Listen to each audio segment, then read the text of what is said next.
The 1950s promised a future of effortless convenience, but nothing symbolized this more than the simple yet revolutionary act of pulling a lever and instantly receiving a cup of piping hot coffee. Before the 50s, the notion of a vending machine serving a hot, custom-made beverage was pure science fiction.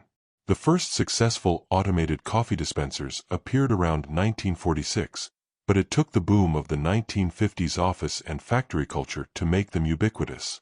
These machines were engineering marvels designed to mix powdered coffee, cream, and sugar inside the unit before dispensing it directly into a paper cup, eliminating the need for a ceramic mug and a human server. This was more than a convenience, it was a societal shift.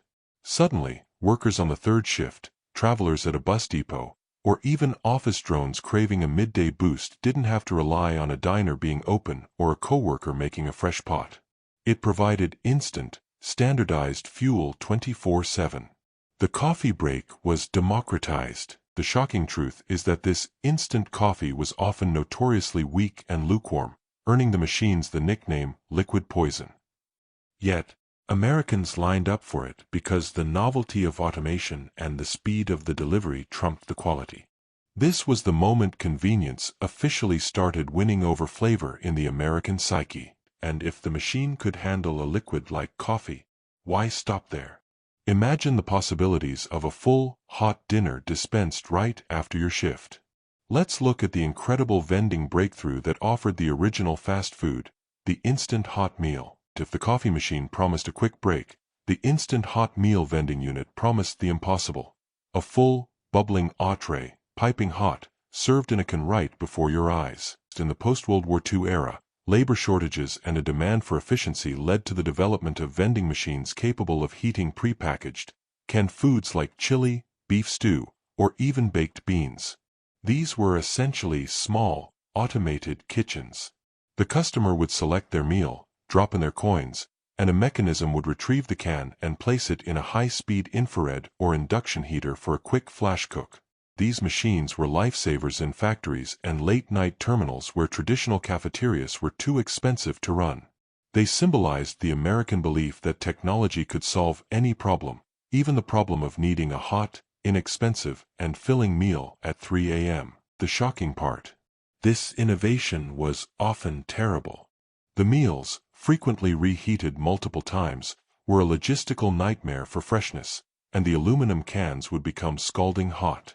Many of these machines were quickly retired, but they paved the way for the microwave oven, proving there was a massive demand for truly instant food. While the hot meal failed spectacularly, another machine succeeded by focusing on what was already naturally delicious and needed very little prep: the ultimate health drink. Let's talk about the shocking commitment to freshness with freshly squeezed orange juice. In an age obsessed with processed convenience, one 1950s machine stood out by offering something genuinely, undeniably fresh: cold, pure orange juice squeezed to order. The early 1950s saw a minor boom in health vending. Unlike today's bottled juices, these machines contained whole, chilled oranges. When a coin was inserted, a mechanical arm would slice an orange, juice it, and dispense the liquid directly into a cup. They were marvels of simple engineering, proudly displaying the fruit inside as proof of the freshness. This was a status symbol. It appeared in high-end office buildings, train stations, and bustling health clubs, signaling a sophisticated approach to automation. It offered a premium, visible alternative to the sugar-laden sodas and packaged drinks that were dominating the market. The shocking reality, however, was the mess. The mechanisms often jammed, and the discarded orange peels would accumulate, attracting pests and requiring constant maintenance. The cost of labor to keep them clean ultimately killed the mass market potential, proving that sometimes too much automation is just too much hassle.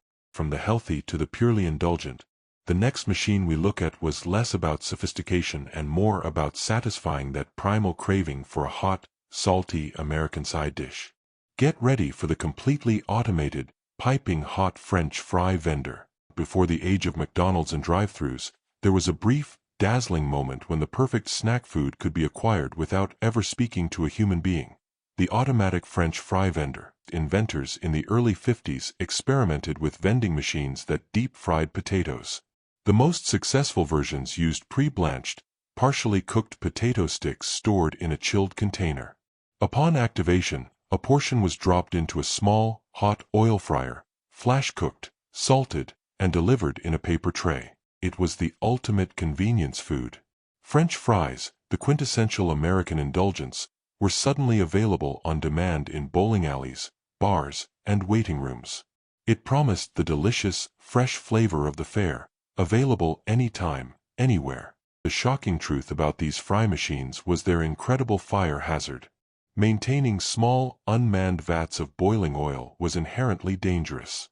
Combine that with inconsistent quality, often serving up soggy or burnt batches, and you have a recipe for a quick and dangerous commercial failure that American entrepreneurs quickly had to abandon. Moving away from dangerous hot oil to a more refined, cooler offering, vending machines also catered to the slightly more formal tastes of the mid-century adult. Let's explore the perfect automated addition to any office party: sliced cheese and crackers. Hook statement: forget the candy bar. The truly sophisticated American on the go in the 1950s looked to the vending machine for a civilized, savory moment, the elegant combination of cheese and crackers. Vending machines weren't just about quick energy, they were also used to provide high-margin, shelf-stable office snacks. The cheese and crackers unit would dispense a small, sealed package containing pre-sliced cheddar or Swiss cheese and a handful of saltine crackers. They were often refrigerated to keep the cheese firm and appealing. This product appealed directly to the rising white-collar workforce, offering a lighter, more professional snack than a chocolate bar. It felt more like a mini appetizer and was incredibly popular in office lounges and executive waiting areas. The shocking part was the freshness, or lack thereof. Despite refrigeration, these units were rarely restocked promptly, meaning many customers ended up with dried-out cheese slices and stale, crumbling crackers. It was a vending product that tried to be elegant but often failed to deliver on the fundamental promise of quality. If cheese and crackers were too light, there was one machine that promised the ultimate, heavy-duty, all-American lunch. It took the hot meal idea and perfected it for the blue-collar masses: the full hot dog meal. The hot dog is a national symbol, and in the 1950s, vending machine engineers were determined to make sure you could get one at any time, complete with all the fixings. Unlike the earlier, generic hot meal machines, the hot dog vendor was highly specialized. It would steam a bun, warm the frankfurter, and then, shockingly, even dispense a portion of relish or mustard, all from a fully automated system.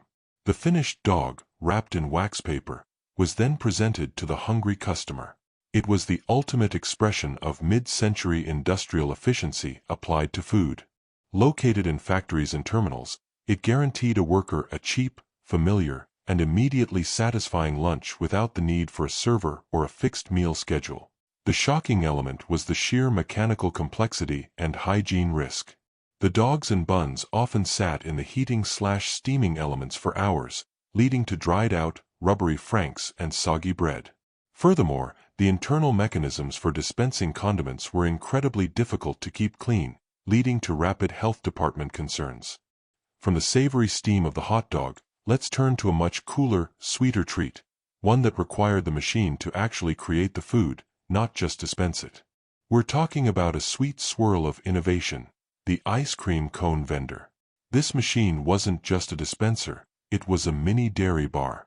It promised the perfect gravity-defying swirl of soft-serve ice cream, all created by an internal automated process. Soft-serve ice cream was a huge hit in the 1950s. Innovators designed vending machines to capitalize on this, incorporating freezing mechanisms and a mixing chamber. When activated, the machine would dispense a crisp cone, and then expertly swirl the soft-serve mix directly onto it, mimicking the work of a soda jerk. It was pure spectacle. People would gather just to watch the mesmerizing process of the machine creating a fresh cone. It delivered a luxury dessert item, often at a lower cost than a traditional scoop shop, and was a massive draw in amusement parks and family-oriented businesses. The shocking truth about these complex machines was the catastrophic sanitation issue. The dairy mix required constant, scrupulous cleaning. If maintenance lagged, which it often did, the machines became breeding grounds for bacteria, making them a major liability and ultimately limiting their widespread commercial use. Leaving the world of food for a brief moment, our next point highlights how vending machines were utterly integrated into every vice and necessity of the 1950s American adult lifestyle. Let's look at the ultimate convenience of the mid-century smoker: single cigarettes. Before public health became a major concern, the vending machine served as the perfect, discreet facilitator for America's most common vice, allowing you to buy an entire pack, or sometimes, just a quick smoke. Cigarette vending machines were everywhere: bars, lobbies, restaurants, and offices. While most sold full packs, some older machines and specialized dispensers were designed to sell single cigarettes, known as lussies, for a penny or two, catering to those who couldn't afford a whole pack or just needed a quick nicotine fix. It normalized smoking and made it universally accessible. For teenagers or individuals short on cash, the ability to buy a single cigarette was a crucial convenience.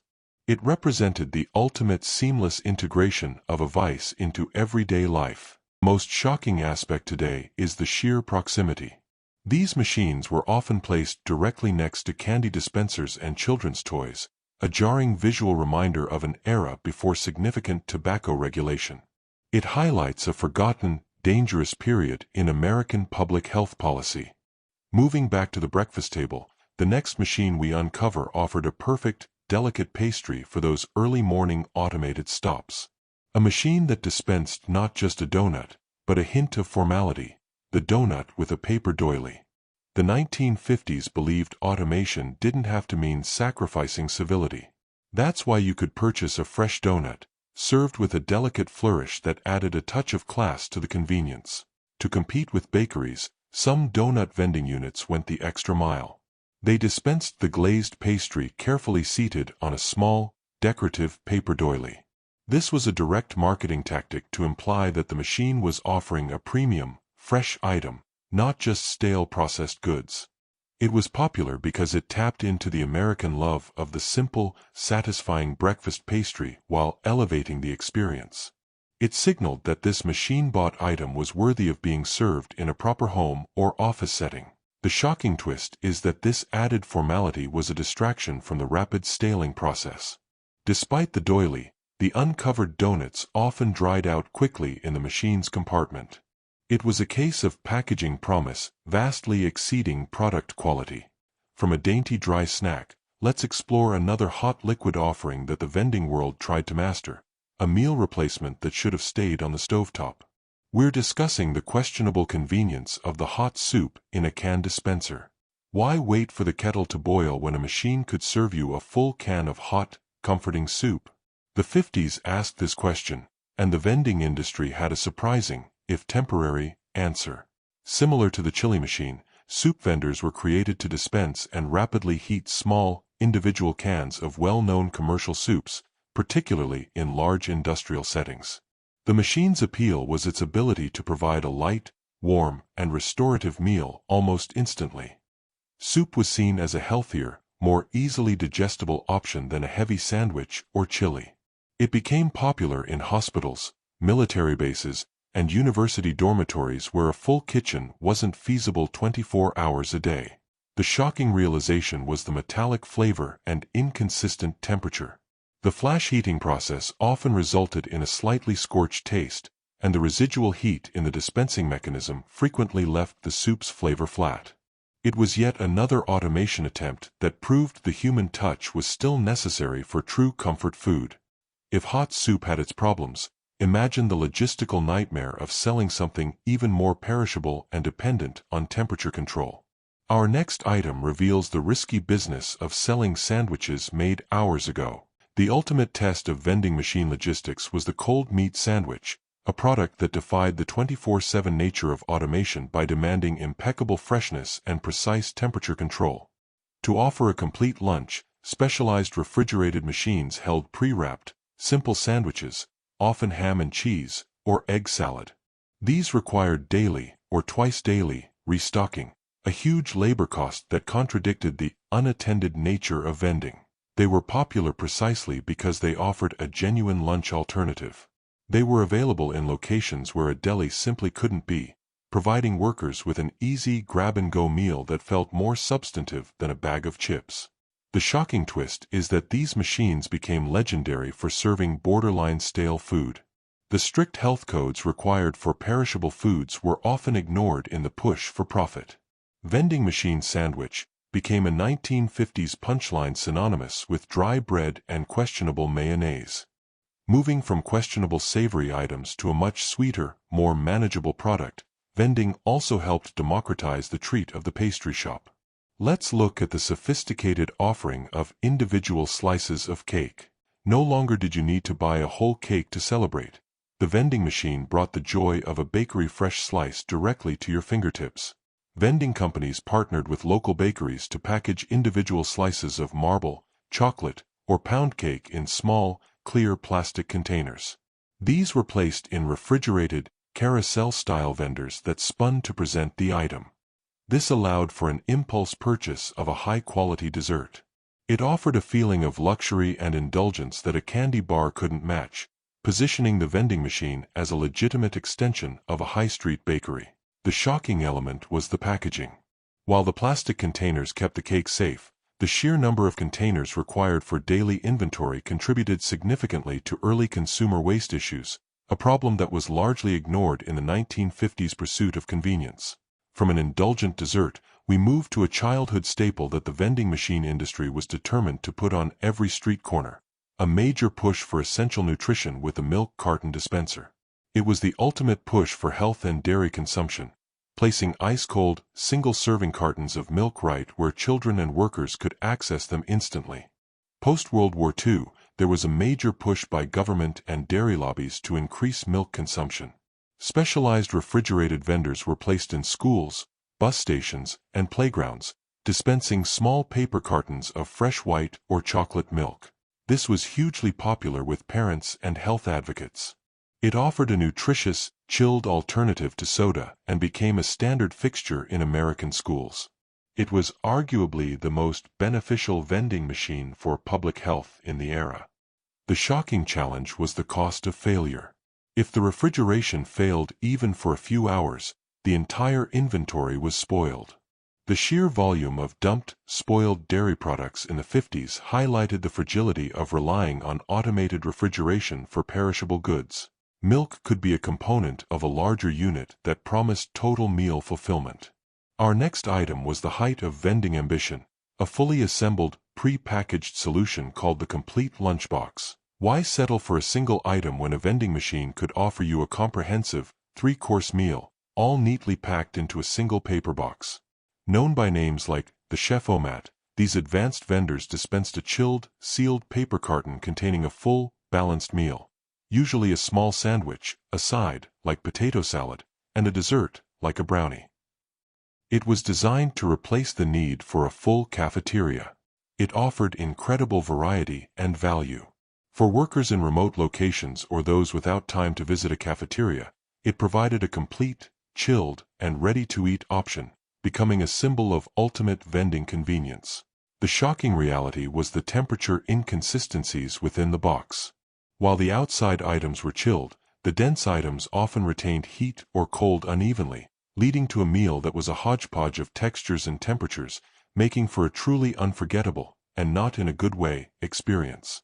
Moving from the ambitious full meal to the perfect cinematic companion, our next machine brought a staple of the movie theater right into the lobby or factory floor: hot buttered popcorn. The scent of freshly popped corn is pure nostalgia, and in the 1950s, vending machines harnessed that sensory power to sell the perfect, warm, salty snack. Popcorn vendors contained small heating and popping chambers, similar to a miniaturized theater popper. When the coin was dropped, a small batch of kernels was popped in oil, buttered, often artificially flavored, and dispensed into a paper bag. It provided an immediately warm and aromatic snack. The smell alone served as advertising, making the machine a huge draw in waiting rooms, lobbies, and family entertainment venues. It was a cheap and satisfying indulgence. The shocking issue was the sheer mess. The oil, salt, and unpopped kernels created maintenance nightmares. More importantly, the oil often went rancid quickly due to the constant heating and cooling, resulting in a distinctly stale and unpleasant taste after just a few hours.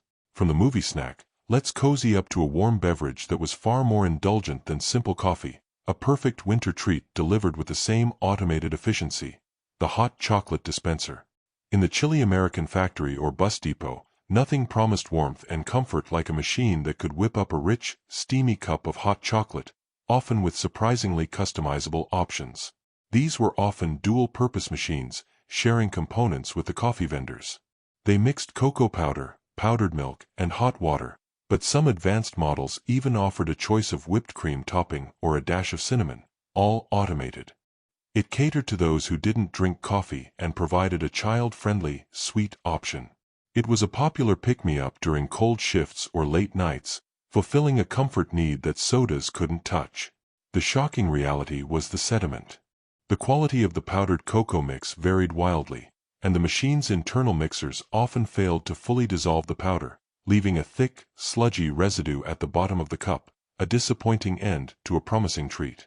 If a simple hot chocolate machine was complex, hold on to your hats for the most legendary, futuristic failure of 1950s vending: the machine that promised to cook a full meal from raw ingredients, bacon and eggs, the AutoChef.